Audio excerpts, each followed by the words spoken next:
The guard, you woke up Monday and Kansas City and not Pittsburgh was in first place in the AFC. And you woke up on Monday and it was the Green Bay Packers and not the New Orleans Saints that are in first place in the NFC. So you got Kansas City and Green Bay. Many think they're on a collision course for Super Bowl 55. The future of the league, the present of the league, and Patrick Mahomes versus a guy that's going to leave an incredible legacy in Aaron Rodgers.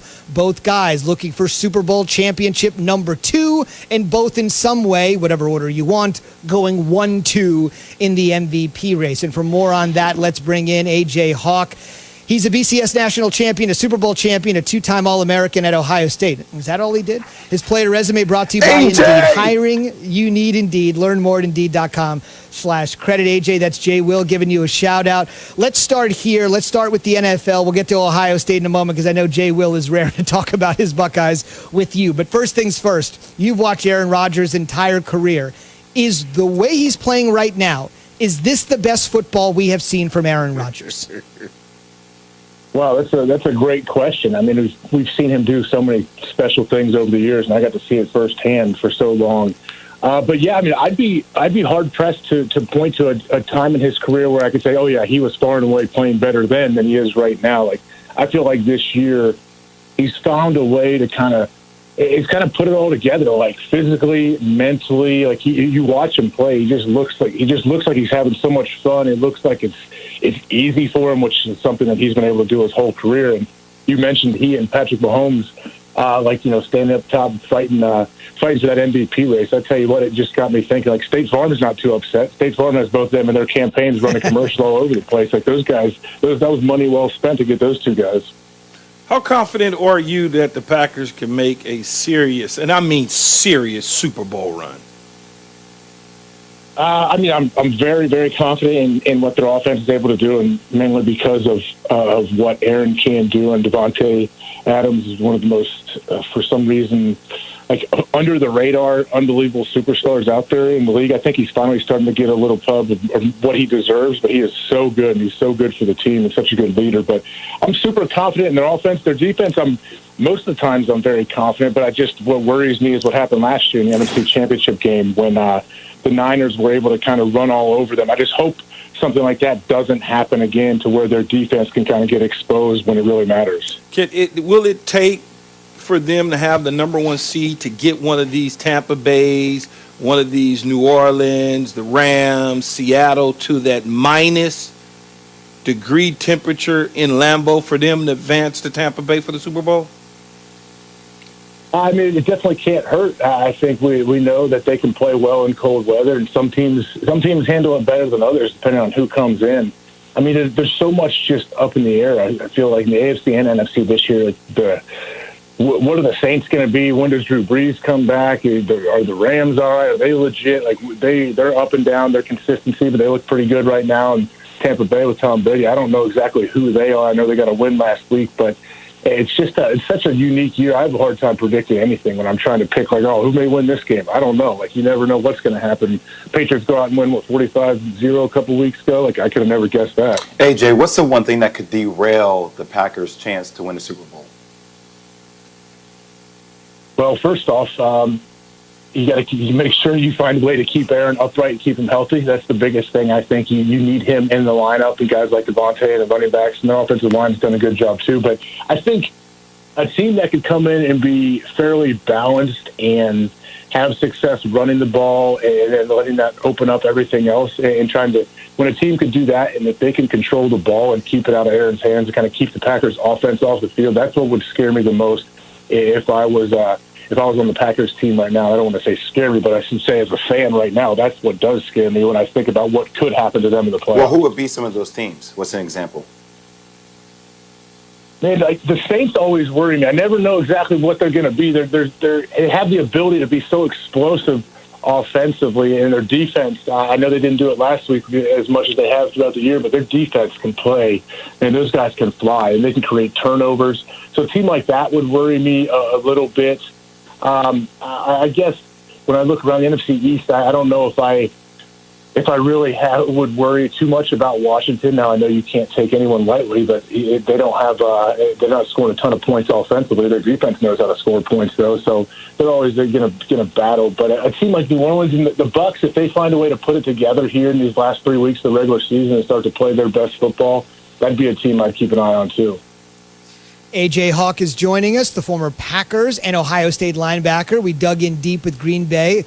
Let's get to your alma mater, the Buckeyes. What do you feel about their chances to make the playoff, and how do you feel like the Big Ten has handled them and all of this controversy this year surrounding the minimum game requirement?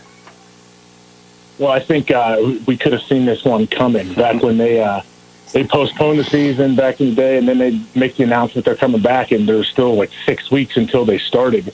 I knew right there. I started to get worried. Like, wait, why are we waiting 6 weeks to get started again when these guys were out there working and doing voluntary and different workouts together? So they didn't leave themselves any room. But I think with what the committee did going back and getting Ohio State in the Big Ten championship game, I think it's right. I think it's the right move to make. And guess what? I am biased. I went to Ohio State. I live in Ohio now. So sure, you can call me biased. But if you're trying to find the 4 best football teams in the nation, I certainly agree that Ohio State is in the argument to be one of those top 4 teams. But AJ, is it right to put them in the playoffs with? Right now, they would have a minimum of 6 games, a maximum of 6 games with the Big Ten championship. When there's other teams that have played, several more games, is it right just to stick them in there because of the brand? I guess it depends on who you're asking. Or if we all know like the brand and the money that Ohio State can bring in for networks and everyone involved. I don't know if it's right. I don't know if it's fair, but I think that's kind of where we are right now in 2020. The NFL season, I know going into the year, they said, like, hey, this is not going to be a completely fair situation, and it's not going to be a balanced competitive field. Like, there could be ups and downs, and you never know if you're going to have how many guys are going to be available for games due to COVID and everything. So I don't know if it's right or fair. That's a great question. It depends who you ask, but I think I guess it may not be fair to some teams, but I think it's the right move right now. AJ, if USC is 5-0, if you could flip them, would you have USC in? No. Should I? Do you think I should, Jay? I'm asking you, but Keyshawn's been making a push for USC to get in there. I wanted to hear what your thought was. Don't speak for me. Well, I hear you every day. I understand you. Hey, guess my good buddy Graham Harrell is the offensive coordinator out there at USC, and I love that guy, and I think he's going to be a head coach soon. But I'd be weary putting him in. I think it's definitely something that I think people at USC have an argument. I really think they should be ranked a little bit higher, and they understand, like, hey, what's going on? We're still undefeated too. But yeah, I don't. That's what I was going to ask you, AJ. What's the difference between Ohio State and USC? Both are 5-0. Both are going into championship weeks to play in for the championship title. What's the difference? You can't make the argument that Ohio State is playing better competition.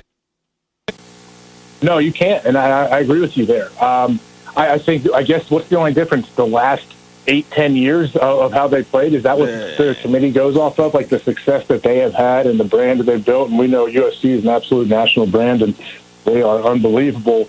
But if this was the USC back when Liner and Reggie were there when I was in college, and you got Keanu Reeves and Snoop in the end zone and all these celebrities everywhere, and they're taking over the world, maybe USC would get in if they're 5-0 right now. But I think they're a little bit removed from all that success that they have biased. And I think maybe that takes some of it. West Coast, East Coast bias. I don't want to hear that mess. Hey, at least you're right, man. It happens on the West Coast. We don't see it out here. We're in bed. That's the problem for you guys. An admission of guilt that a lot of people don't want to come forward with, but at least it's equal time. Key's equally biased, and so is AJ as he gets set to watch his Buckeyes play in the Big Ten championship game for the 4th straight year. Really appreciate your perspective on the NFL and college football this morning, and best of luck to all your teams with an S moving forward. Thanks, AJ. Appreciate you, AJ. Thanks, guys. I enjoy the show. All right, brother. Thank you very much. Last thing I want to quickly mention, Ohio State playing in the Big Ten championship game for the 4th straight year, but for the second time in 3 years, they're playing Northwestern. I know nobody's giving Northwestern a chance. They're going to get blown out, all that go. sort The of Fighting stuff. Reese Davises. Here you go, Fighting Zubin. Reese You get ready to give me a long history comes the of stat, Northwestern and what they've done. And go ahead. We can start with Key's game against them in the mid-'90s, which Key would certainly love to go down memory lane with that, with the Trojans over the Wildcats. But I just want to mention for Northwestern, it's an amazing achievement to be there for the second time in 3 years. Ohio State, you're just expecting them to be there. Keyshawn J. Will Zubin, presented by Progressive Insurance. Protecting your small business is a big deal. Cover what you work so hard for. Visit progressivecommercial.com. Key's real rankings are on the way, including a team in the top 3 that has not made noise in the NFL in 25 years. Key will unveil that team on the way, but first a reminder that beginning Tuesday, January 5th,